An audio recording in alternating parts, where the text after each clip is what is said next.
Yo, what's up? Peejay here, and in today's video we are going to test this iPhone 12 Pro Max camera, diba, for vlogging.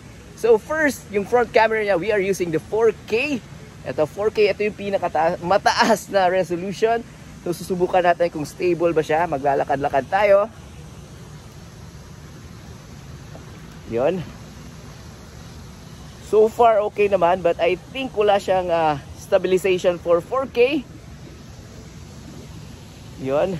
Subukan natin maglakad-lakad pa.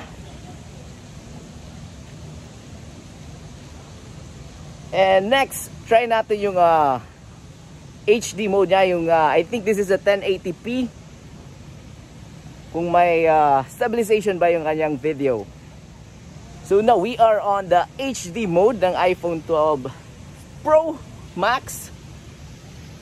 Yun. I think super clear naman yung kuha niya kahit medyo madilim yung background natin. Yun. Subukan natin maglakad-lakad dito by the poolside. Yan. Yun. So they say, di ba, sabi nga nila yung iPhone na cellphone, ito daw yung pinaka-best for vlogging. Kasi maganda yung kuha niya, realistic, yung sound niya maganda, and yung stabilization niya, so okay din daw. So far, let's review later. So comment kayo down below kung ano sa tingin nyo yung video quality natin, yung sound niya, tsaka yung stabilization.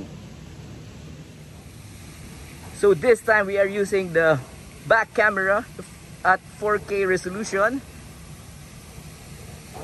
Mas stable yung kuha niya sa back camera. I believe so na may stabilization naman yung back camera niya. Subukan natin maglakad. Yun. And then, subukan natin iikot yung camera natin. I believe stable naman yung kuha niya. And super clear nung 4K na resolution ng iPhone 12 Pro. Yun. Kahit madilim, kuhang-kuha niya. Realistic pa din yung kanyang kuha ng video. This time we are using the HD mode of the back camera.